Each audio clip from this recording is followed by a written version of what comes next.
Deforestation!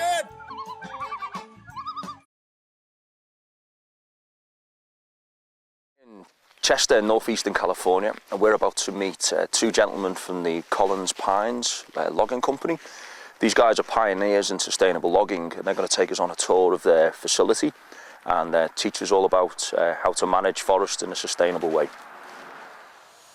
How you guys doing? Great. Good to see you again. Good to see you. All right, Terry? So we started harvesting timber on Collins Almanor Forest in 1941, and at that time our inventory crews said that we had about 1.5 billion board feet of standing timber, and since that time, in the last 70 years, we've cut about 2.25 billion board feet, and of the original 1.5, we still have about 1.6 billion standing, so a little bit more standing than what we had to start with, even though we've been harvesting for 70 years. So truly that's a testimony to the sustainability of our operations and the fact that trees grow if you manage them properly. We have about 94,000 acres of timber here in the northern Sierra Nevadas. Just like this, it's kind of a mixed conifer forest. And we're going to take you guys out and show you some stuff we just got done harvesting in the last couple of years. And a lot of this ground is ground that we acquired from a timber company that had cut it pretty hard back in the 40s. In fact, they basically removed all trees 20 inches and larger. Yeah, the interesting thing about this piece is that it was acquired for about $6 an acre back in '46, and it was cut over land at that time. And so we actually didn't do hardly any harvesting on it for 38 years. And then we started harvesting about 5 million board feet a year, which is a sustainable level, matching the growth. And by the end of 50 years when we bought it, we had basically paid back that investment with about 10% interest. So it kind of, it can be a bit difficult to find an outfit that would loan you money where you would get no return for 38 years. But at the end of 50 years, it had a good payback, and actually it will look better and better as you get further out into the future. But that's kind of sort of a testimony to what you can do with sustainable harvesting if you really look at it long term and manage for long term. Yeah, I believe we were the first forest products company to be FSC certified, and that was in 1993. So what's your view on clear cutting? Well, we believe that clear cutting is a tool that can be used, and it's certainly an option that should be available for folks if in fact it truly is needed. But kind of along the guidelines of FSC standards, we try to manage our forests in these particular types of stands where you don't have to do clear cutting. We try to avoid it whenever possible. There are some instances where we do have to do it. We just had one a couple of years ago where we had an infestation of root rot in the white fir. So we pretty much had to eliminate the white fir in the stand and start over planting pine trees. We were having too much mortality every single year. So, but it's often used pretty heavily. And now we're just coming into our forest here. So from here on out, we're going to be on our timberlands. And I was just going to give you an idea. This is one spot here where we didn't do any treatment. So that's what this entire area looked like prior to us doing the thinning. And you can see it's very heavily overstocked. If you were to get a fire in there, there's no way you're going to stop it. Okay. But we left some little patches like that, once again, just to create some diversity. rely very heavily upon natural regeneration, and we try to create the environment that is very receptive to the species that we want to have regenerated here, which are the pines, the Douglas fir, incense cedar. And you're always going to have white fir coming in. You can't keep it out of the stand. But by creating some openings on the ground and getting some sunlight, exposed mineral soil, you'll get some pretty good pine and Doug fir regeneration, that's how virtually all the trees that you see here, that's how they got established. Most of this stand is probably, it's a mixture of ages. They vary everywhere from, a year old to probably 150, maybe even 200 years old, some of these trees. But it's mostly a really healthy, vibrant, what we call a thrifty second growth forest in here. Like I say, after the former company had pretty much liquidated all the value off of it, it's come back, and forests are pretty resilient in that respect. Black bear, mountain lion, bobcat, coyotes. We've even got the first reintroduced gray wolf in our area. Of course, they don't tell us exactly where he is, but he's got a GPS collar on, and about every month they'll update where he has been, and he's been on our property quite a bit. Red-tailed hawks, goshawks, pretty much any species you can think of. And the reason we have them out here is because we create a variety of habitat. Some particular species like early seral stage, some particular species like late seral stage, some of them like everything in the middle.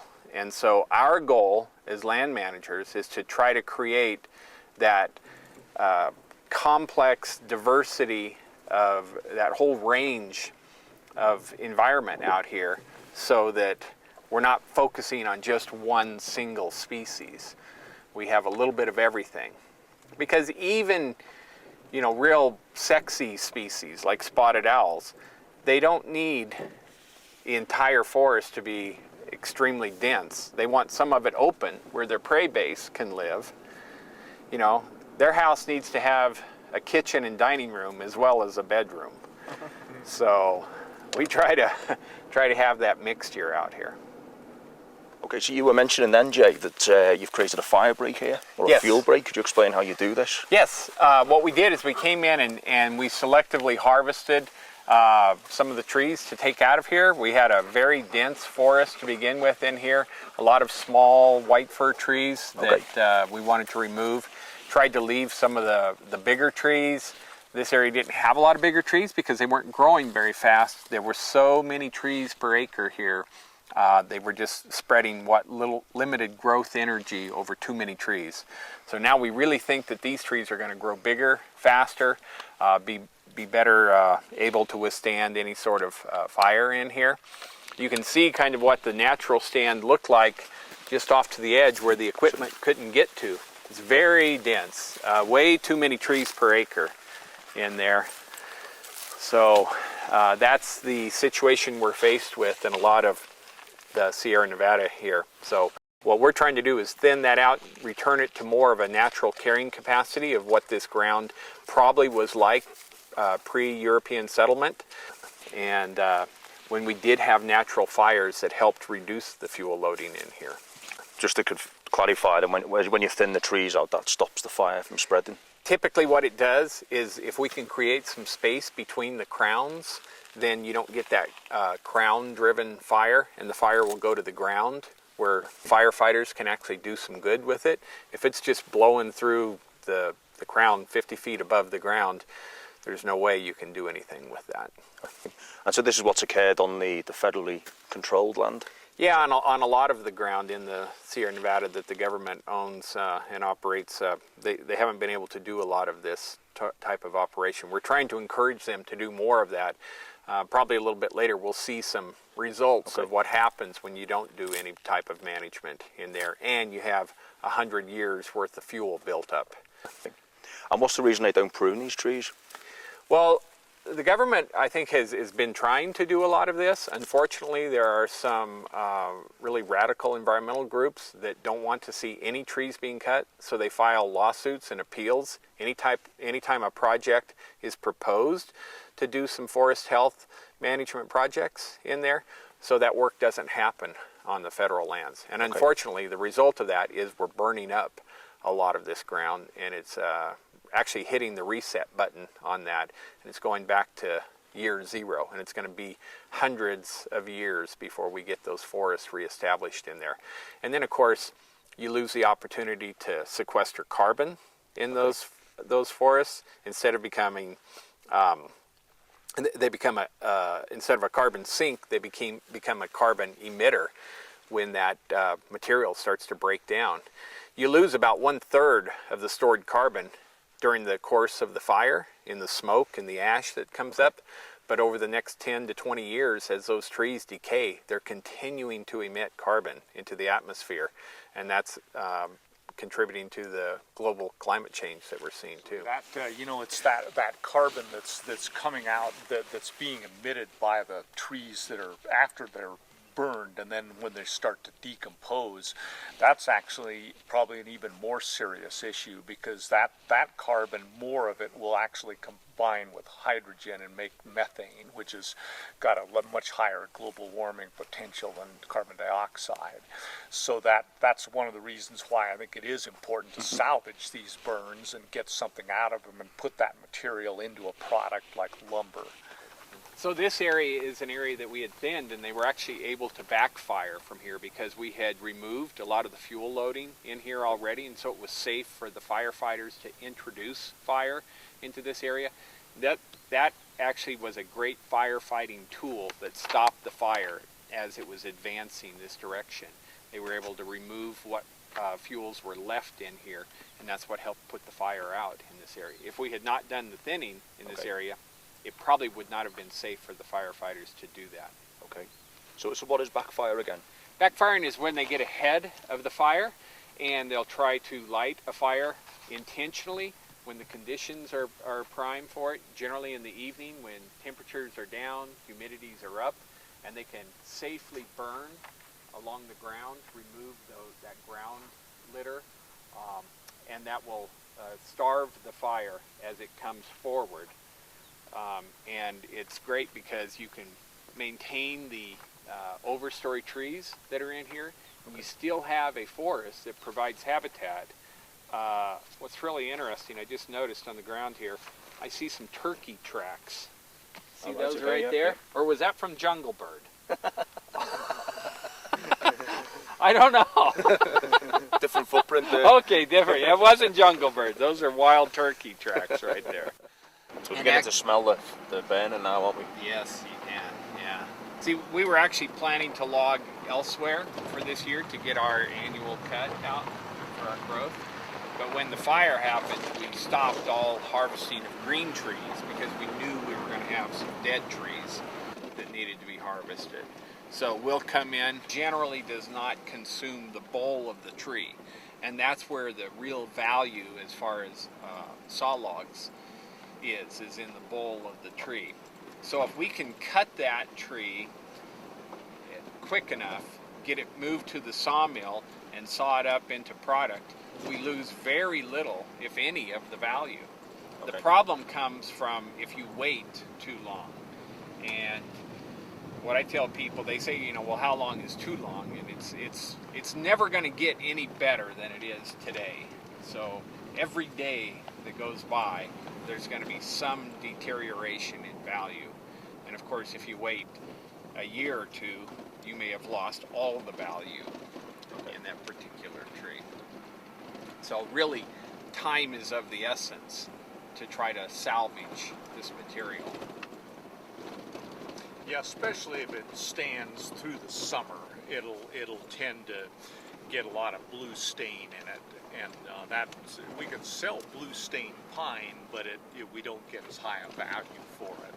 Okay. And then, of course, eventually, then you start to get sap rot, and so the tree will start to deteriorate. And that can lead to disease, can it, for other trees? Yes, yeah. If Yeah. you get too much deterioration, then you could probably get quite an explosion of insects, which can then start affecting other trees too. And that's why you see this. The fire burned on that side of the lake first, and then it actually moved over to this side. So you can see up in that side, there's quite a bit of dead trees, but there's quite a bit of green tree in there left too. Yep. However, if those dead trees are not removed in a timely fashion, like Terry was talking about, the population of insects and disease can build up to where there'll be enough of them they can attack the green trees and they'll kill them too. Right. Yeah, one of the arguments against doing any type of forest management, especially when we focus on a single species, is that we might disturb that species with that type of management activity going on, even though we know that we can limit the timing of those management activities to maybe times of the year when whatever specific species is not active or has moved out of the area, or it's not a critical time for them raising their young. But when the fire comes through and you see this sort of really decimation of the entire watershed, fire is pretty indiscriminate. It doesn't care whether there's a pair of nesting spotted owls.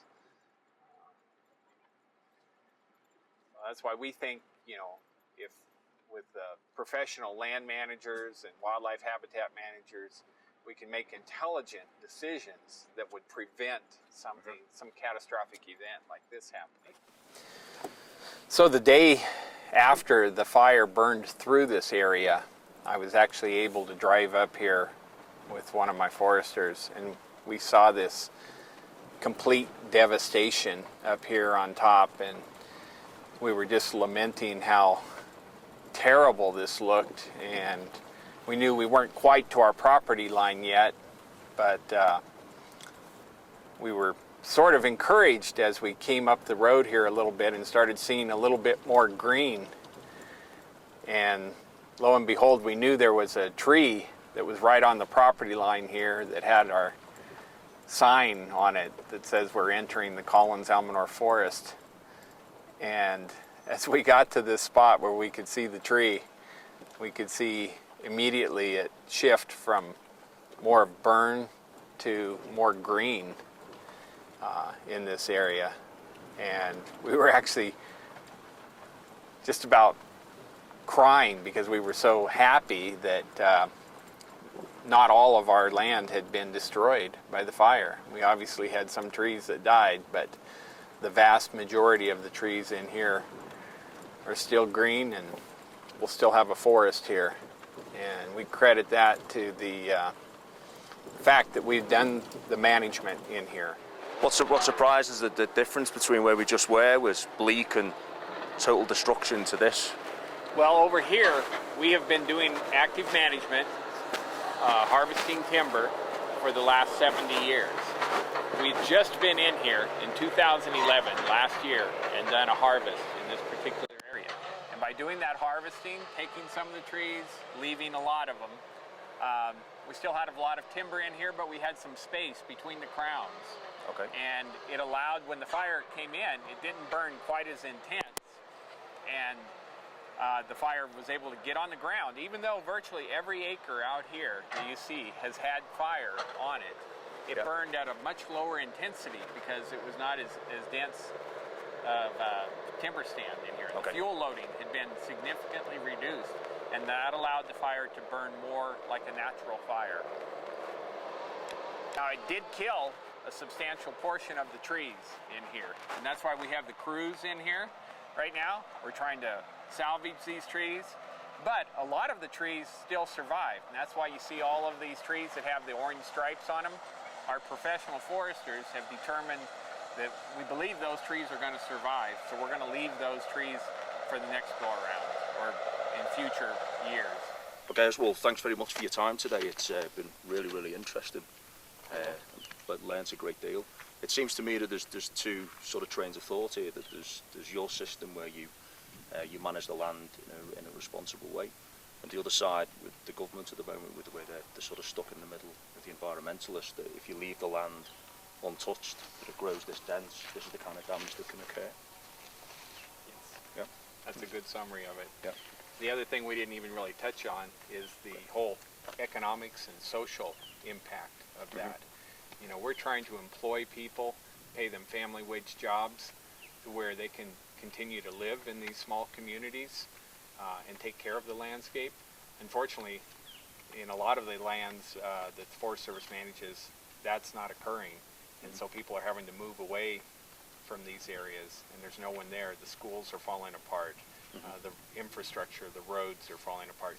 Because in these counties, like Plumas County is 70% national forest lands. They pay no taxes. Okay. So that tax base has to come from generating some sort of usable product.